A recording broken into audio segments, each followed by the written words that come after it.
Welcome, kayak anglers, to our video podcast.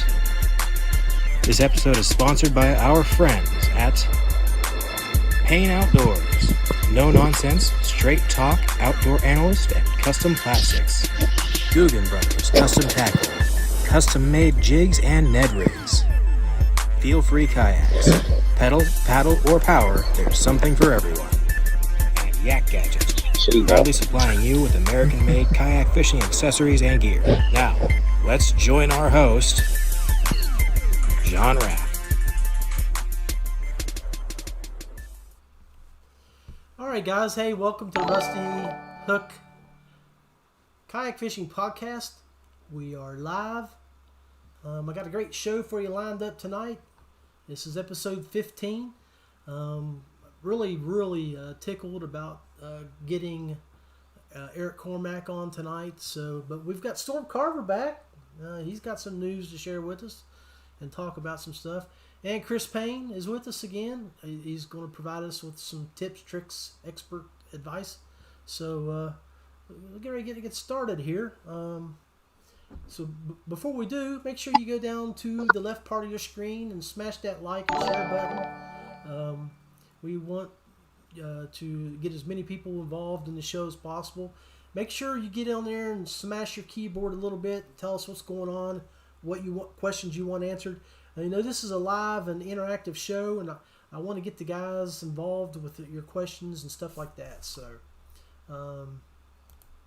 anyway, let's bring on our first guest today, and that's going to be Mr. Storm Carver.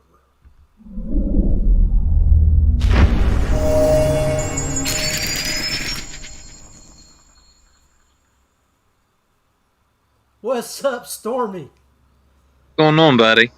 How are you doing today? I'm doing pretty good. How are you doing? Oh, man, you know, it's been an uneventful day.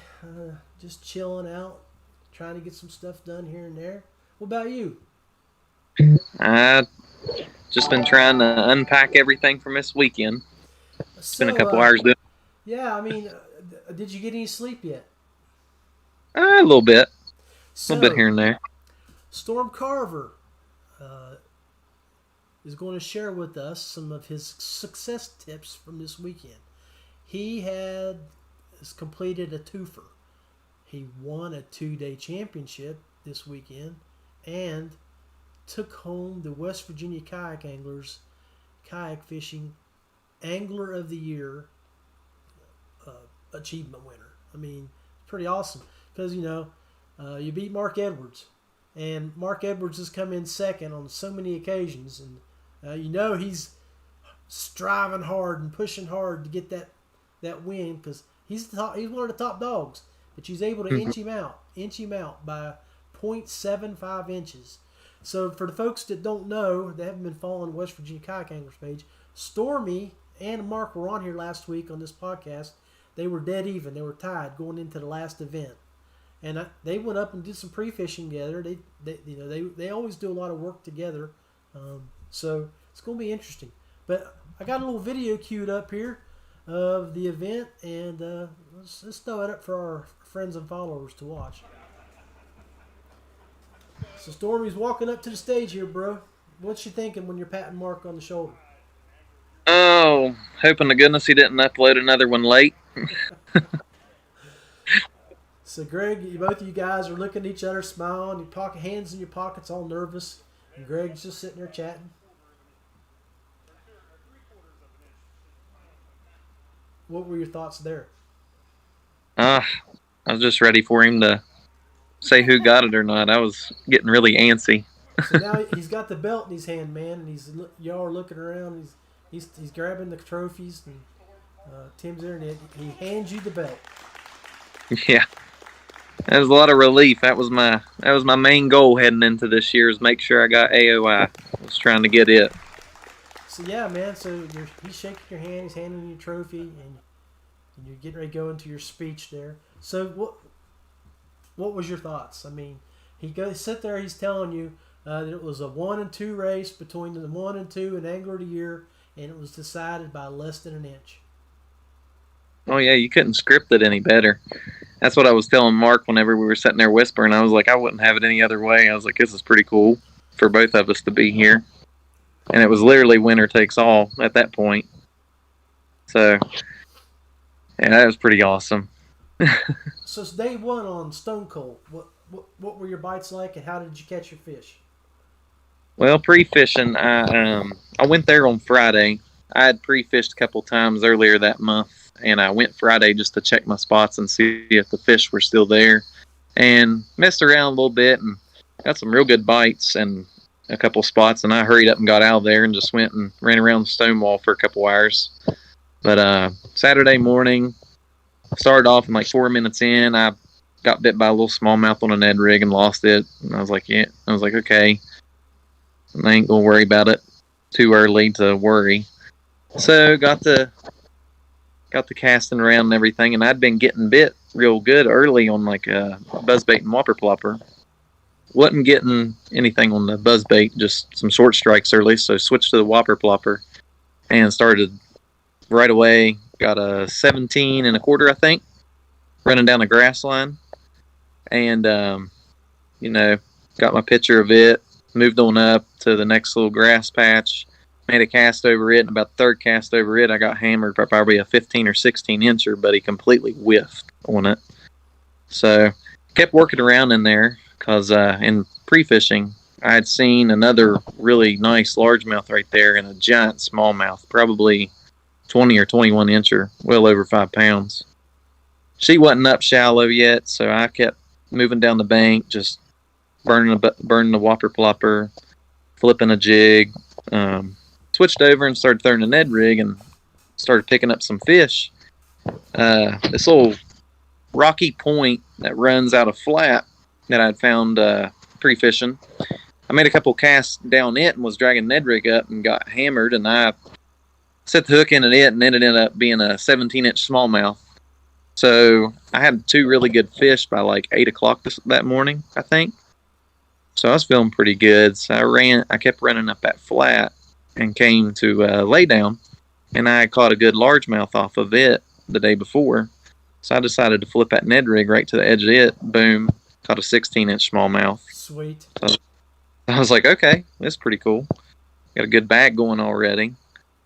And then, kind of struggled around, caught a couple fish here and there, mainly on the Ned rig or on the whopper plopper. And, got to, I think I had like 72 inches.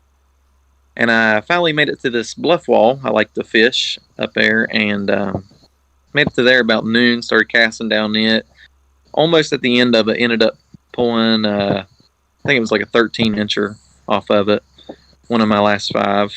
That helped. That gave me a pretty good little couple inch upgrade. So after day one, you were sitting in what place? I was sitting in third with 76 3/4. And was Mark second then, or where was he at? Mark had like 70 and a half or 70 3/4, something like that. So he was. I think he top 10. Yeah, he was like 7th, okay. I think.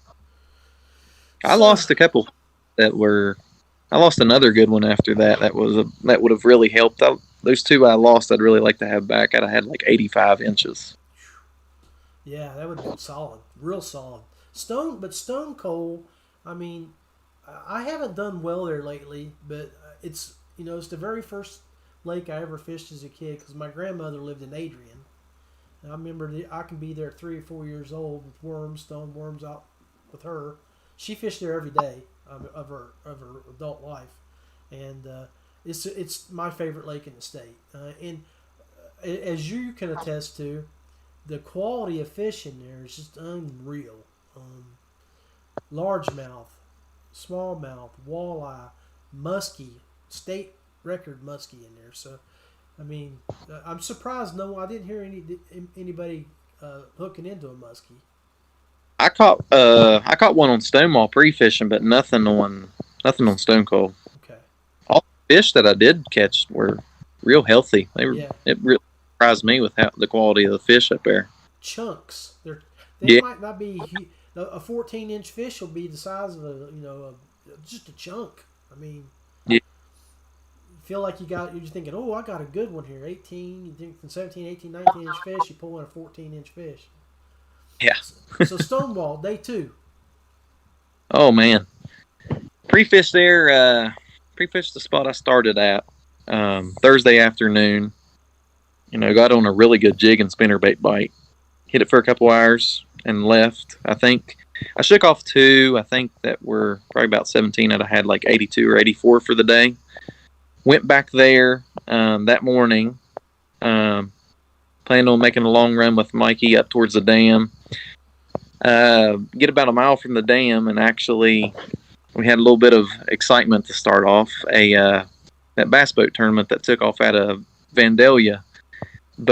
Long story short, boat took that point too sharp, and they clipped the wake from the boat in front of them and jackknifed. Ooh. And it ejected one dude.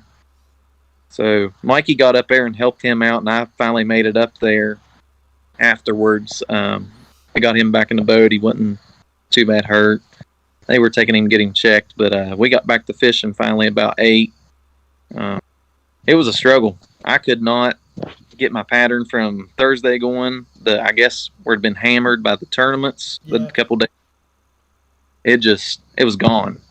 So I essentially just junk fished for most of the day, and kind of did a little bit of what I did the day before, was skipping bushes, getting up underneath those, fishing laydowns and stumps. Caught a couple, decent fish early. I think I was sitting at like 62 inches at like 11. So I was not doing good at all.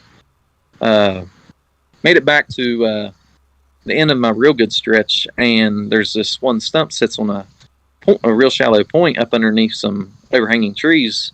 Skipped up to it, 17-incher, runs out from behind that stump straight at it, and I was like, okay, I'm gonna pick up my first good fish. Right. For whatever, last second, just shoots underneath my Cinco and straight out to deep water.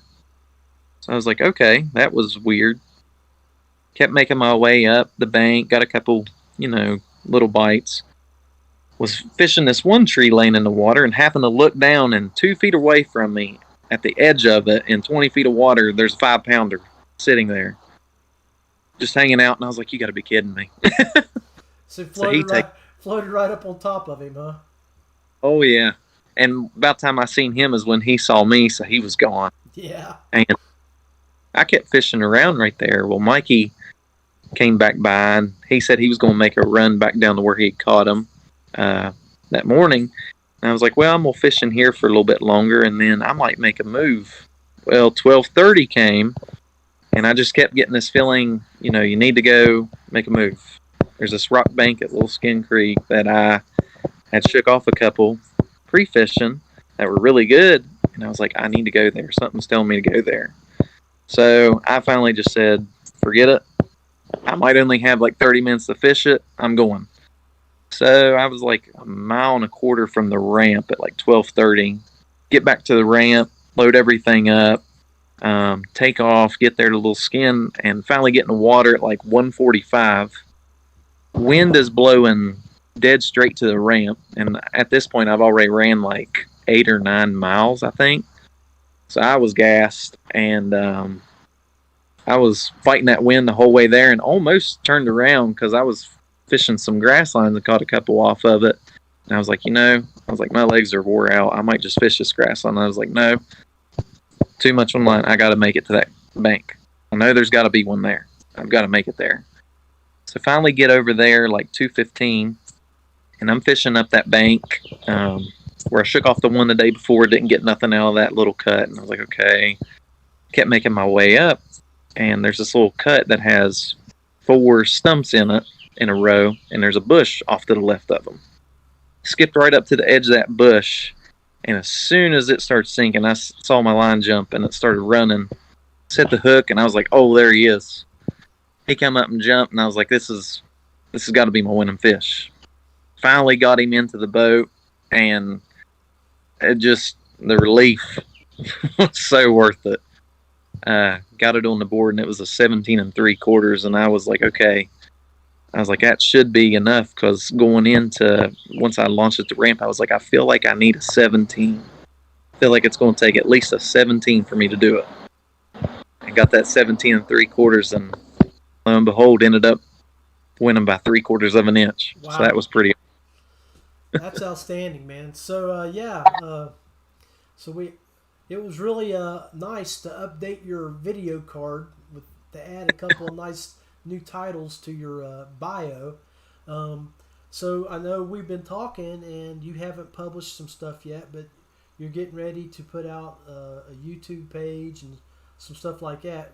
You're a young, up and coming angler, and it's good that you're going to do that, because you don't want to see your personal page get blown up, like Matt Ball did, man. I mean, he had the, so it's good that you're creating some pages for your stuff. So I look forward to seeing you publish those, and congratulations on an outstanding win.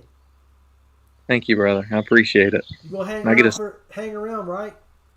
Yeah, I'll be here. Okay, so we're going to jump off here with Stormy. We're going to put him on the back. We're going to throw him on the back burner, and then we're going to do some additional stuff here. Hey, let's go take us a quick break, and then we're going to bring on Eric Cormack. This episode is sponsored by our friends at Payne Outdoors. No nonsense, straight talk, outdoor analyst, and custom plastics. Guggen Brothers Custom Tackle, custom made jigs and Ned rigs. Feel free kayaks. Pedal, paddle, or power, there's something for everyone. And Yak Gadget, proudly supplying you with American-made kayak fishing accessories and gear. Now, let's join our host, John Rapp. All right, we're back. Dropping my earplugs and getting a drink of water, not paying attention. So let's bring on Eric Cormack, the Big Daddy.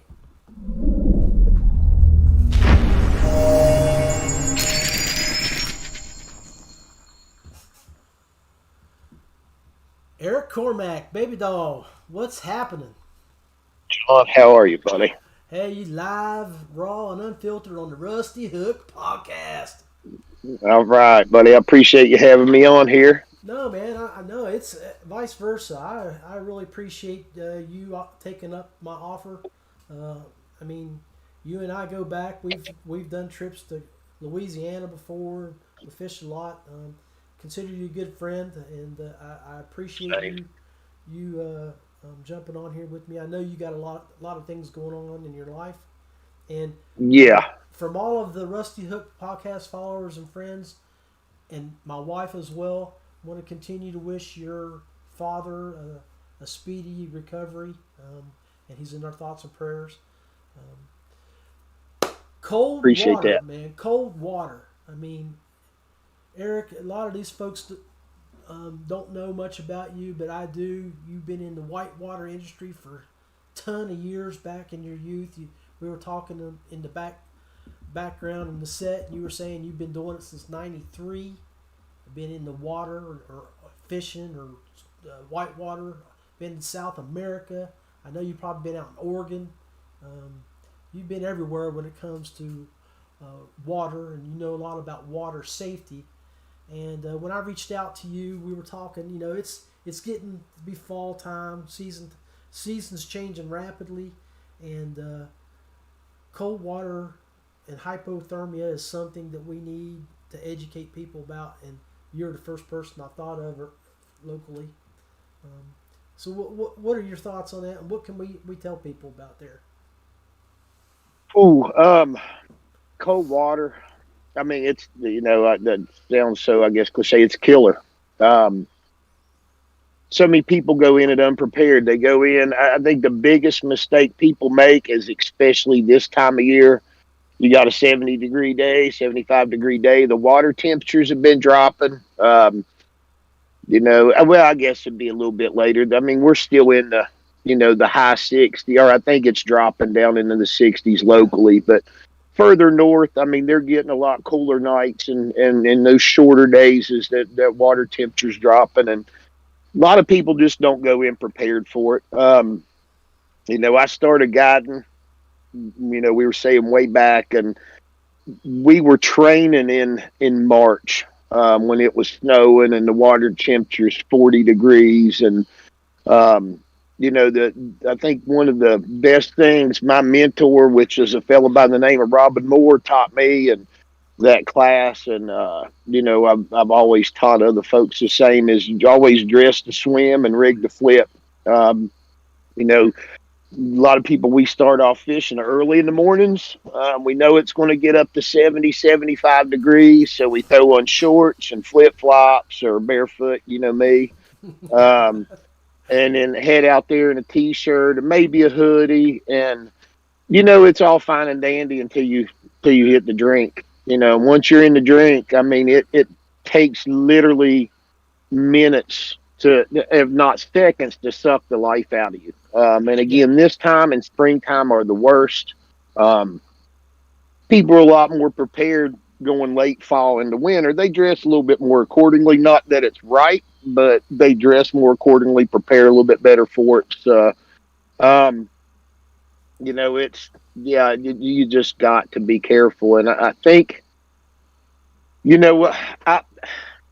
starting out, I didn't have the money. I mean, hell, I was 19 years old, 18 years old, didn't have the cash to go buy a dry suit. And hands down, a dry suit is the best thing you can have.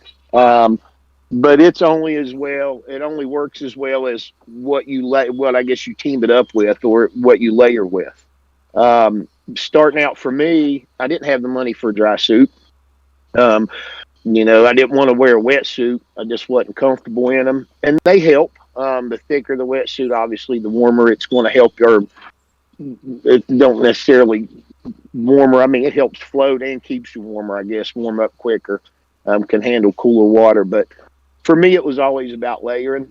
My dad, military, he had a stockpile of that extreme cold weather fleece that the Army gives out, I guess. I'm sure that all the branches do. That I inherited, like piles of $20 long johns that were a 1/4 inch thick. Right. And, that's what I layered with. And I still suggest that. And I still got 1 or 2 sets that fit me. They're a little tight. They're more like a compression type thing. But that's what I wear now.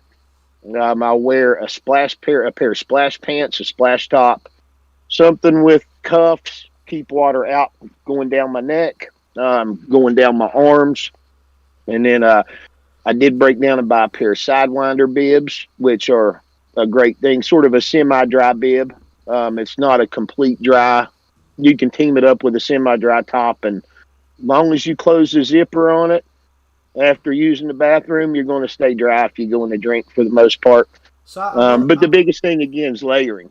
Yeah, man. So I put up that graphic that we were talking about to give folks a little bit of idea of the times and temperatures and how quickly you can succumb to hypothermia. And I guess we were talking the magic numbers between 120 and 110 air versus water temperature combinations.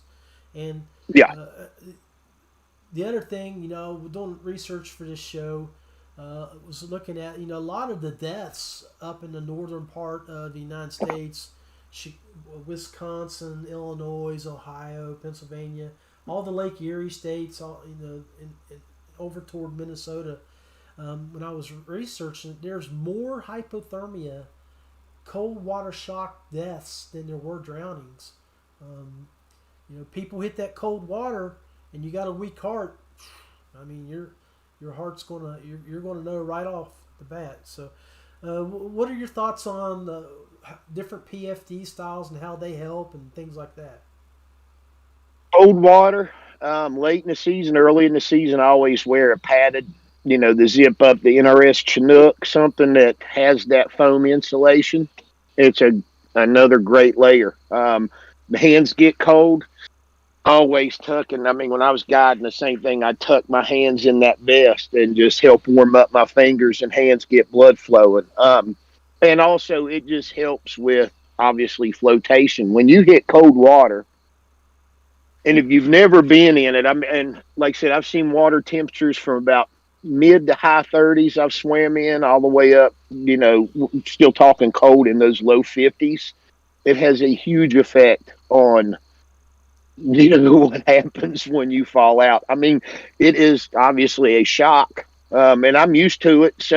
But it's still that initial couple seconds. You get disoriented. You can't, you gasp for breath, but you really can't breathe. Right.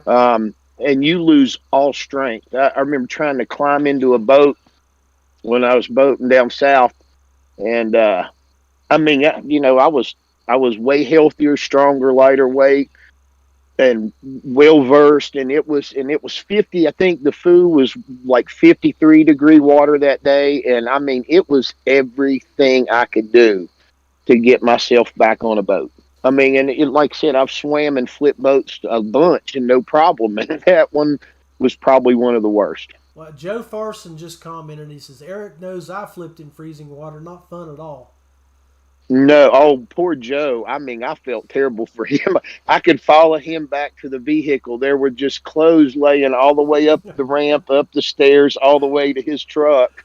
Or he might have had a Jeep then. It's good. Yeah. Yeah, good to know he had plenty of layers on. Oh, I mean, that poor fella. And it was, well, I won't even say it was flat water, Joe, but I mean, in flat water, I don't know how he flipped. And it was cold. It snowed that night. We were down at some lake reservoir down in Kentucky or Tennessee. I forget the name of it. Fishing a KBF tournament. And yeah, it was poor Joe. And old boy got cold.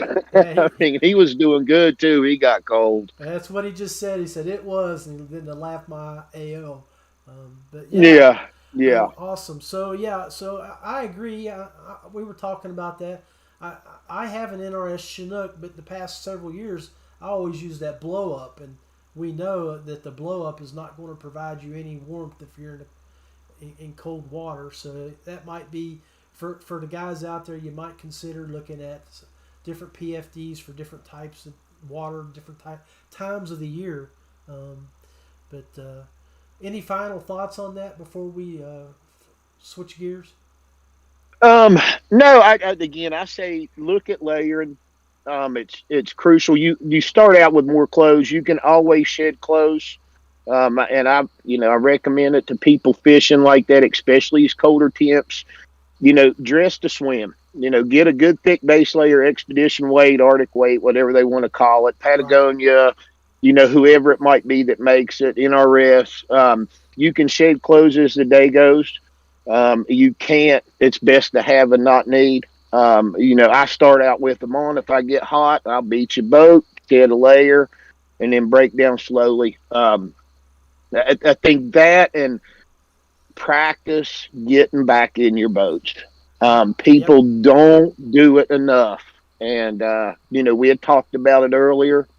It's, if you can do it in the summertime, practice self-rescue.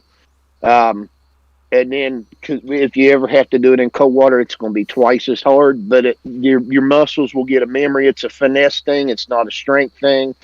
But once you hit cold water and finally get your wits about you, because it'll take a couple of seconds, you'll increase your chances of survival if you know how to get back into a boat. Awesome, man. Well, let's jump on here off real quick. Stay back here in the background. I'm sure we're going to have some more information about that. And let's bring on a quick break here, guys. Before I go to break, I want to remind everybody that West Virginia Kayak Anglers Gold event was just announced earlier tonight. And it looks like that the guys will be hitting the Greenbrier River next weekend. I can't confirm that 100%, but that's what I was sent via text. So, guys, I think there's 30 of you going to do the gold event for a nice big payout. Go check out the West Virginia Kayak Anglers page for more information for that event. So let's go to a sponsor break, and then we'll come on with Chris Payne. Payne Outdoors, straight talk, an outdoor product analyst and custom soft plastic maker. Check out our reviews and products at our website, payneoutdoors.com. Feel Free Kayaks, something for everyone. Pedal, paddle, or power, we can outfit you to meet your needs. For more information, visit feelfreeus.com. Kayak offers all kinds of kayak accessories such as motor mounts, anchor systems, and other track-based items to make your time more enjoyable on the water. Visit their Facebook page, search Yak Gadget. Guggen Brothers Custom Tackle specializes in jigs and Ned-style lures. Brothers who know what it takes to put fish in the boat. Check out their Facebook page. Search Guggen Brothers Custom Tackle. All right, we're back, and let's big on Chris Payne from Payne Outdoors.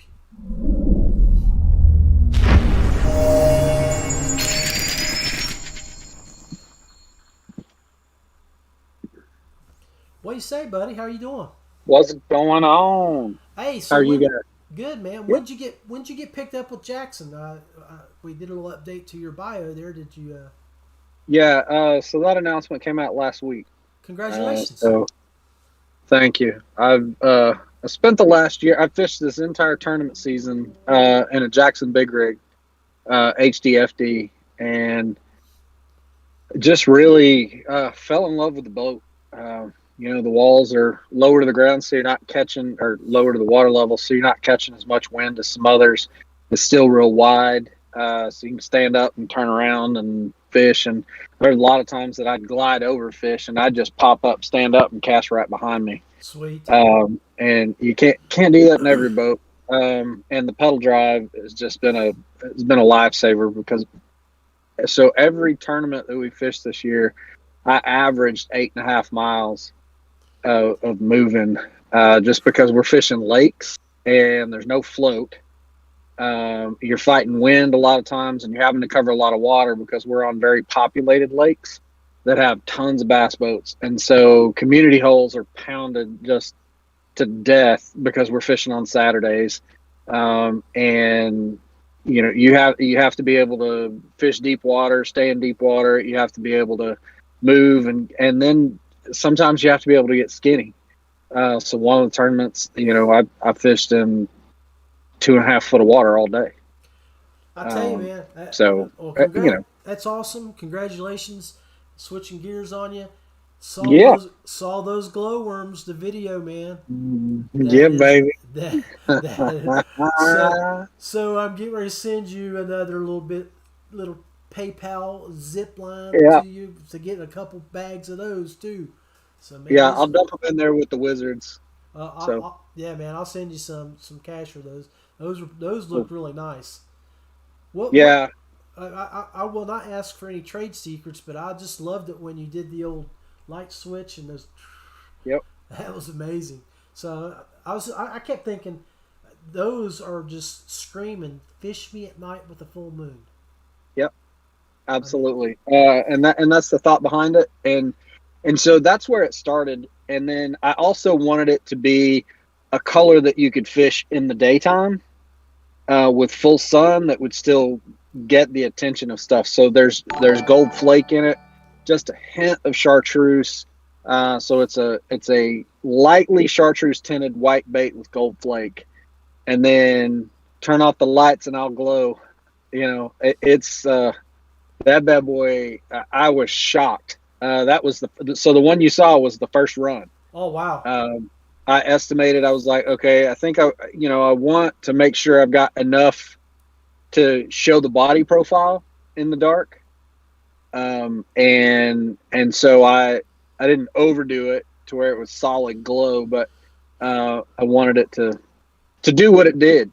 And so that luminescence, I'm excited to try to fish some at night, hopefully this weekend if everything works out. Sweet. Yeah.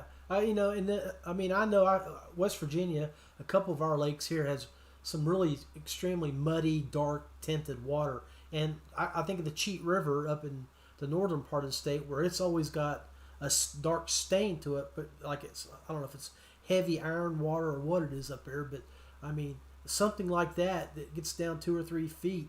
And the other thing too, that thermocline's about to change in a lot of areas, and you can drop that down in there where it's all milky and murky, and they can see that. So that's got some potential to be a winning bait, man. Congratulations on that. Thank you. Yeah, I'm really excited about it. So what you got for us, man? What's on your mind today? Well, I kind of wanted to continue the conversation on cold water gear, add a couple of things, add a couple more layers to that, pun intended, I guess, to talk about cold water. So I've had a couple of scares in my life. I've also had a non-kayak fishing scare with my son that really hit home for me. So my son and I were hiking with a buddy who is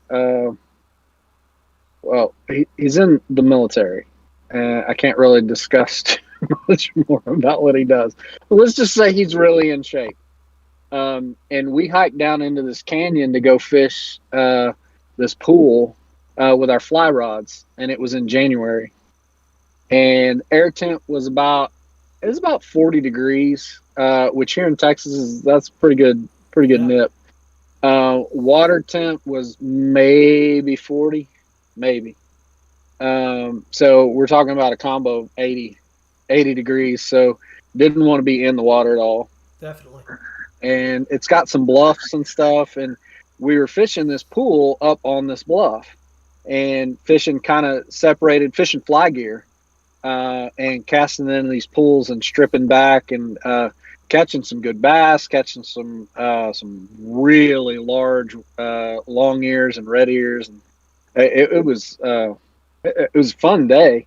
It was going along, and I had my son there, and he was doing a little bit of casting. Well, he got bored, so he's 16, almost 17 now. This has been 8 years. So he was probably about 8. He was a little guy.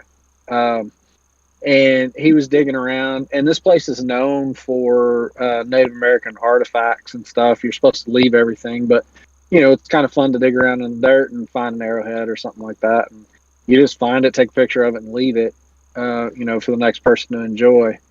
And he was digging around, and he found this bowl, like a stone bowl that had been carved out that they had used on this site. God, wow. Who knows how long ago, 180 years ago or whatever. And what he was doing is he was laying on his belly and reaching over this ledge to try to dig this bowl out. And the dirt gave way, and he went all the way down that ledge and into the water. And the water's about 8 feet deep there. So he knows how to swim. But with water temp at 40-ish degrees, I heard him scream underwater, like basically his body just freaking. And I was like, oh God, he's about to. So I was probably 10 yards away from him and ran over there and went down the cliff as fast as I could. And I saw his hand come up out of the water, and I just grabbed him, and I don't know, through the grace of God, Herculean strength, just grabbed him and threw him up to get him on the landing above where he had fallen from. And my buddy Ryan was there, and I immediately went into my cold water training, right? So we weren't dressed to go for a swim because we weren't even in the water. Right. So he's in blue jeans and a fleece and a t-shirt and a hoodie. And I'm like, nope, he just got completely soaked. I've got to get his core warm. So the problem is we've hiked down into this valley and we're fishing on bluffs down. And even at that time, I was in a lot worse shape than I was when I was in my 20s. And knowing that it's about a 20-minute hike down. So it's about 35 minutes up. Right. I was like, there's no way that I'm going to be able to do this and get him warm. And so I start looking around, but we had a lot of rain recently. And so everything was so green, and I couldn't find anything dead. And so I wasn't going to be able to start a fire right where we were at. And my buddy looked at me and he's like, look, I got him. Stay with me as close as you can, and let's go to the truck. And he put my son on his shoulders. We stripped off basically everything we could get off of him, and he ran him up the valley to the truck. and I'm keeping up. I ended up probably 5 minutes behind him. He had him stripped down and sitting on the tailgate and like warming him, rubbing him down and trying to get his core warm and everything. And he was this awful shade of like gray. He wasn't breathing real well. He was breathing, but he wasn't breathing real well. Right. And I got the truck cranked up just as hot as I could get it going. Luckily, I've got a V8 instead of a hybrid. And so I could get it hot pretty quick. Yeah. And got him in there. I had a change of clothes. I always have a change of clothes. And so I got him completely out of those clothes, put him in dry clothes after I toweled him off. And we had towels with us and everything. Luckily, well, not luckily. You prepare for that. I wasn't preparing for him to take a swim, but I always keep an extra set in the truck regardless. And we got him warmed up and got him recovered. And, now he's, a thriving almost 17-year-old who's dang near as big as I am. And so, it reiterated for me, you don't get to choose when something like that crap happens. But if you're prepared, it's not luck, right? It's not luck.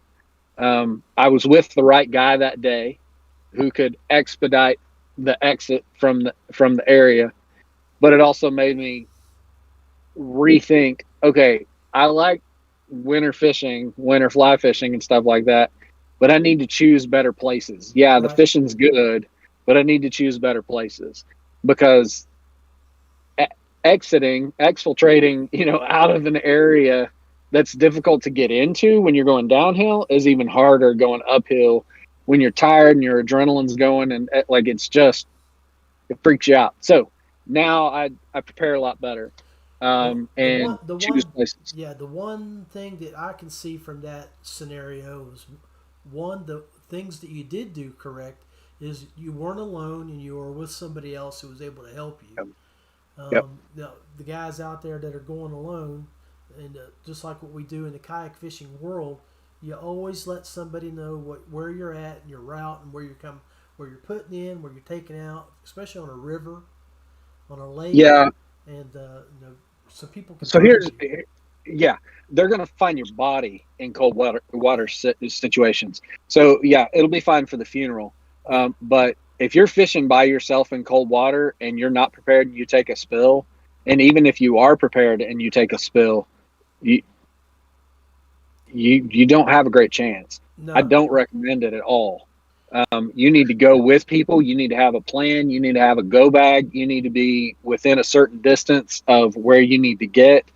You need to look at weather conditions. You need to know the wind direction. You need to know all that stuff. There's a lot that goes into it. I understand there's good cold water fishing and stuff. There's also one other thing that we haven't talked about. So we've talked about, the Chinook. I prefer the Reiku in the winter myself. So the front of it, I actually keep it in the truck. So the front of it is just like the Chinook. Yeah. But the back of it is like that fin vent that Astral has, right? It's thinner, but it goes all the way down, and it's got open it up. So it's got back padding and mesh and all that stuff in it.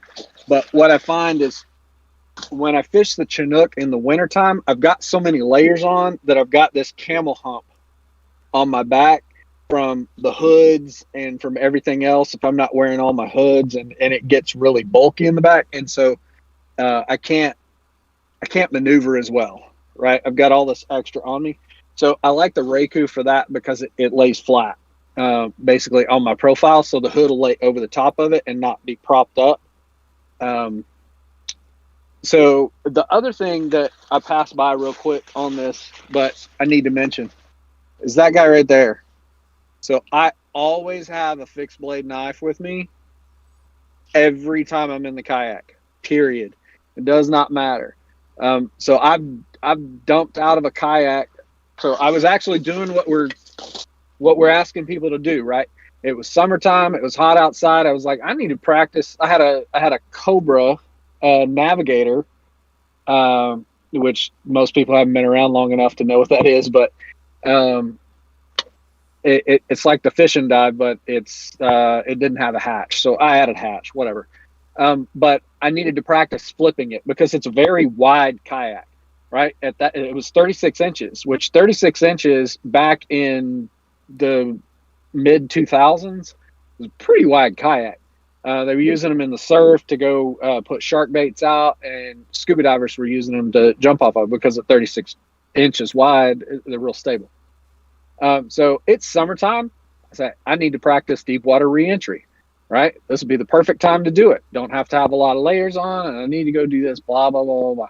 So I get out into about 20 foot of water, and it's sunny and a little bit windy outside, and I'm like, okay, time to have some fun. And I flip the kayak so I can figure out what it's like to try to flip a kayak back over and then haul my fat butt back up on top of the kayak and get back into it and paddle back where I need to. Well, what I quickly figured out is I had a paddle leash on. And so I dump out of the kayak, and that paddle kind of does whatever it does with the current and the wind and the kayak spinning and everything. And that leash is looped around my leg, and the wind is blowing the kayak away from me. And so that's getting tighter and tighter and tighter, and it's a tourniquet. And now it's dragging me. Like my leg is dragging behind the kayak, and I can't get flipped upright because I'm in my life jacket. I can't get flipped upright to get over on top of it. And so I'm like, well, crap. Okay, this is what the knife's for. And so I pull the knife and I cut it. And then I was able to flip upright and chase it down. If I hadn't had that knife, I would have needed a rescue because the wind was blowing hard enough and pushing that kayak away from me. There's no way I could have caught it. There's no way I could have righted myself. And it felt like I had a tourniquet on my leg. Right. And so even in 80-degree water with 100-degree air temps, my body went into panic.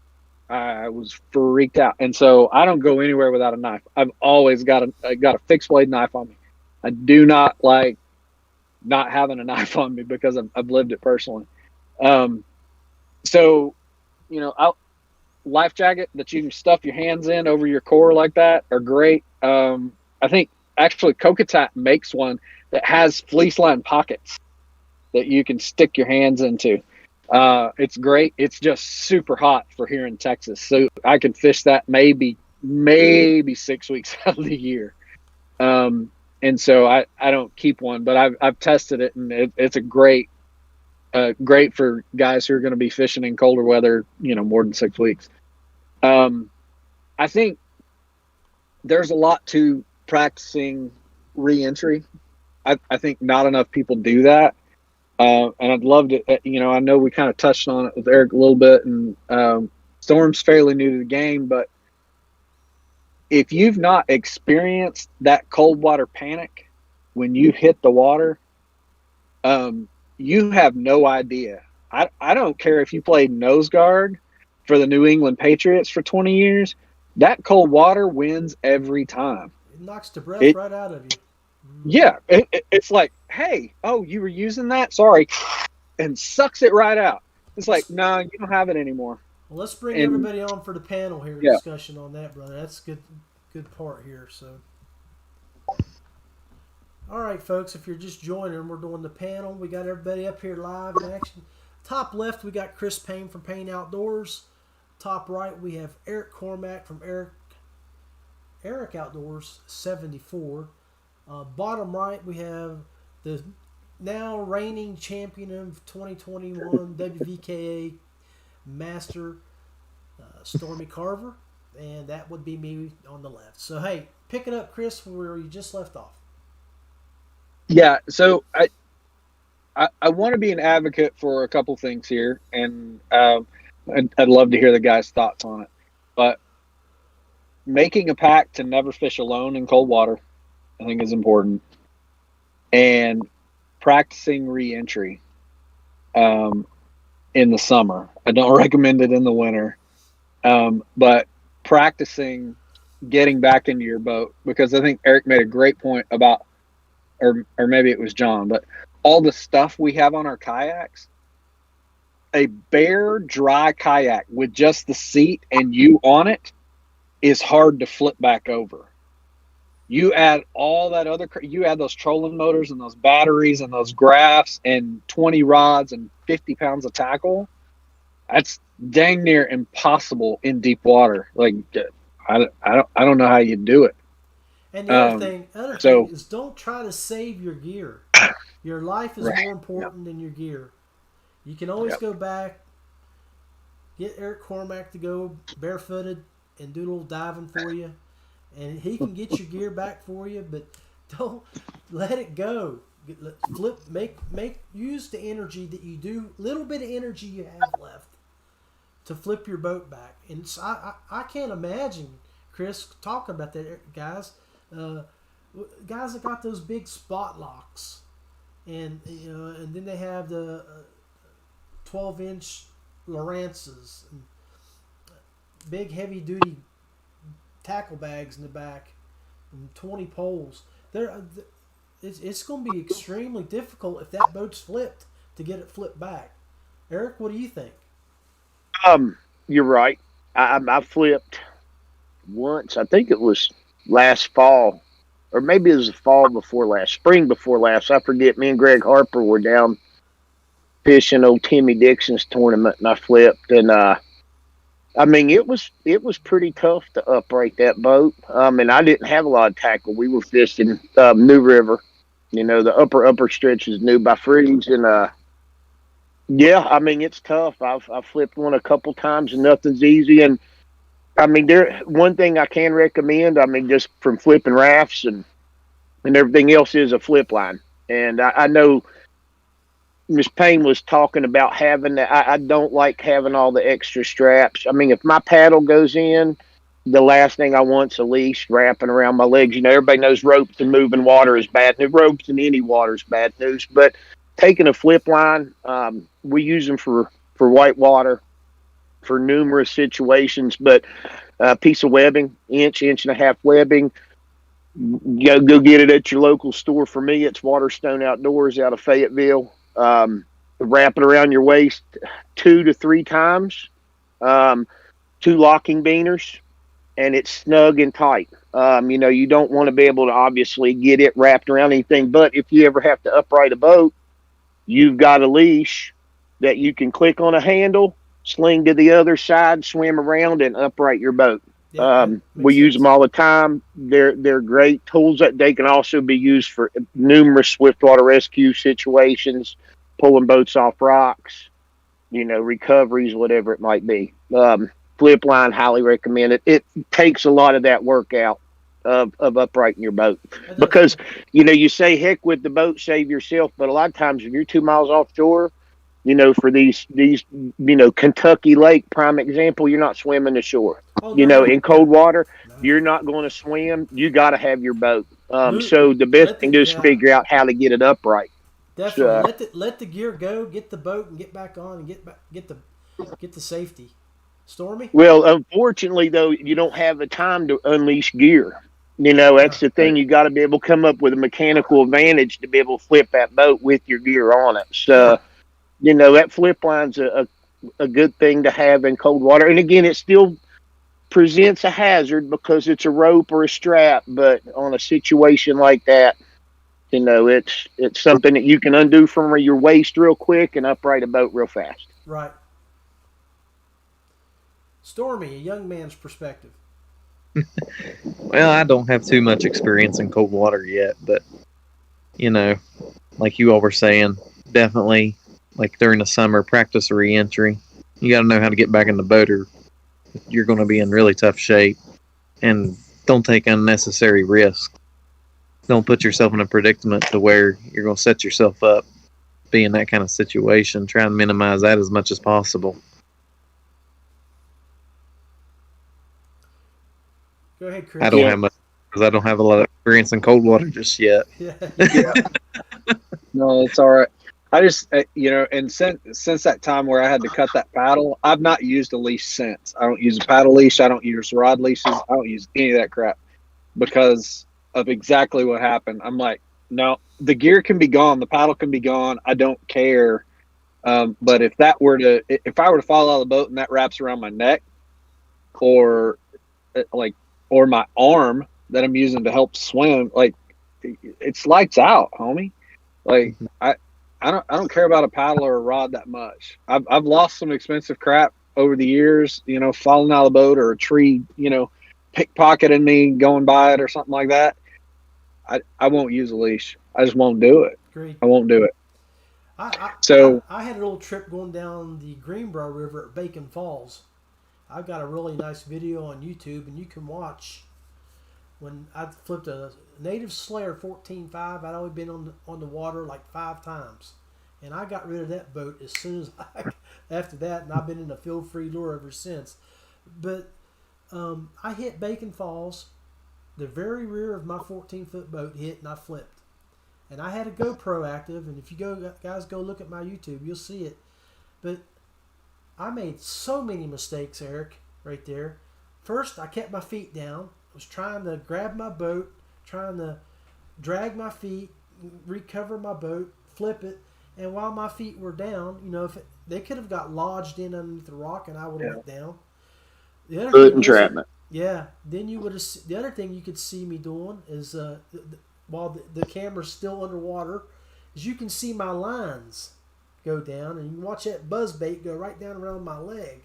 So if you got braid, and that's where your knife comes into play, Chris. Yep. It don't take a whole lot of fishing line to wrap around your legs, and you can be in trouble there too. Yeah, that was an experience for me, and it taught me a lot. But the biggest mistake and what I learned from that is I never let my feet touch the ground anymore. If I flip, and I flip in 4 foot of water, swift water, anything 3 foot of water, I'm not letting them touch until I'm in an area of water where I feel like I can control myself. Because if it's too swift and it takes me down, you're not coming back up. Whitewater rivers we have around here brings up a whole different, not different, but additional precautions. That you need to learn and take. Swiftwater classes, knowing how to swim whitewater, even though we're not fishing class 4 or 5 stuff, I get it, but most drownings on a new river are by fishermen fishing out of john boats, swimming in a class 1-2 rapid. Yep. And it's midsummer. Alcohol's typically involved, and it's 9 out of 10 of them are foot entrapments. Yep. And they go to stand up in the smallest rapid. Well, you got about 14,000 pounds of pressure pushing you face forward, and your foot only comes in the same way it goes out. And I've dealt with 2-foot entrapments in my years, and it's a scary situation. Yep. And everything came out right, but it was a perfect spot for 7 guides to work these individuals to be able to free them, and they were still not submerged. We were able to stabilize them for 15 to 20 minutes before we could get their foot out. And I'm talking in 2 feet of water, 3 feet of water. Right. And I've seen it happen, and ain't nothing pretty about it. And most people don't know about a defensive swim technique or getting their feet up, because the first thing your brain tells you is to stand up and take control of the situation, and it's the worst thing you could possibly do. Exactly. So, well, final thoughts, guys, before we close up shop tonight.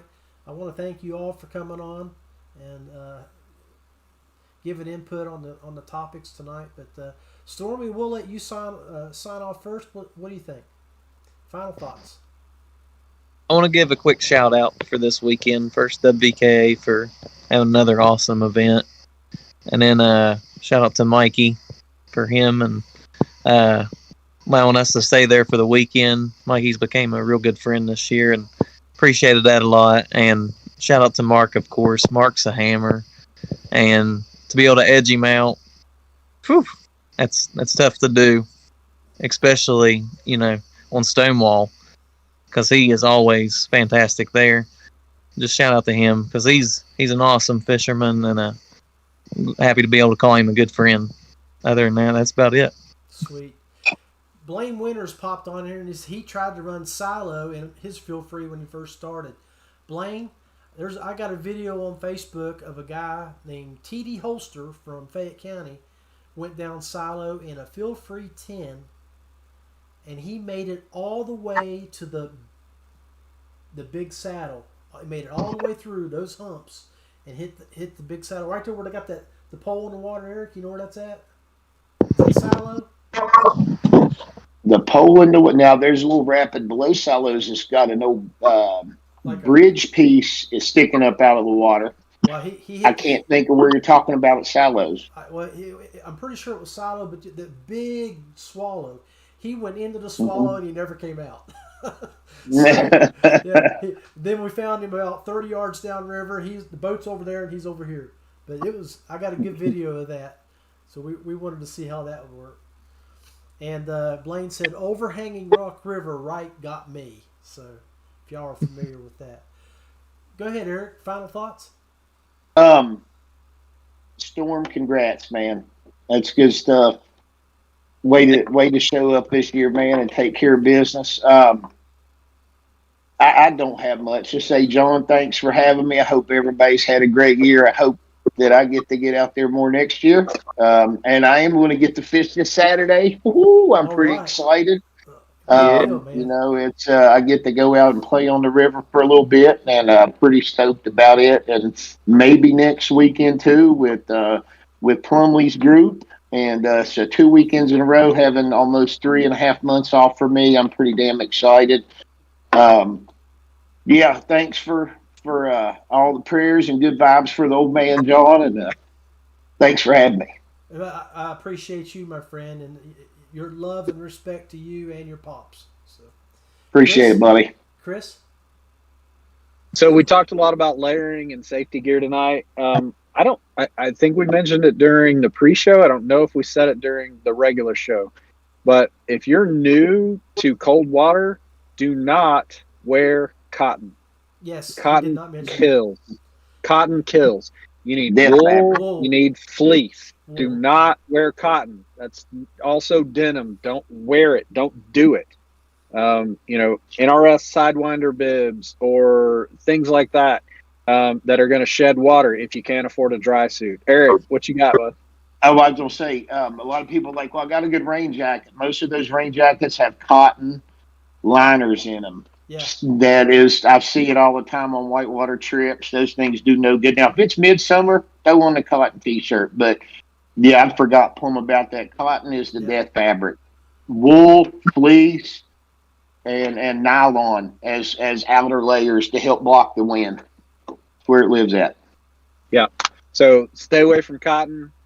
Take a fixed blade knife with you and have it on your jacket. Always wear your jacket. Don't be one of these jackholes that's like, I don't need a life jacket. Yeah. You need a life jacket more in cold water than you ever need it anywhere else because your body will crump. You will just and you won't have any air. You'll sink straight to the bottom, and then your wife is going to have an empty casket. Don't screw with that crap.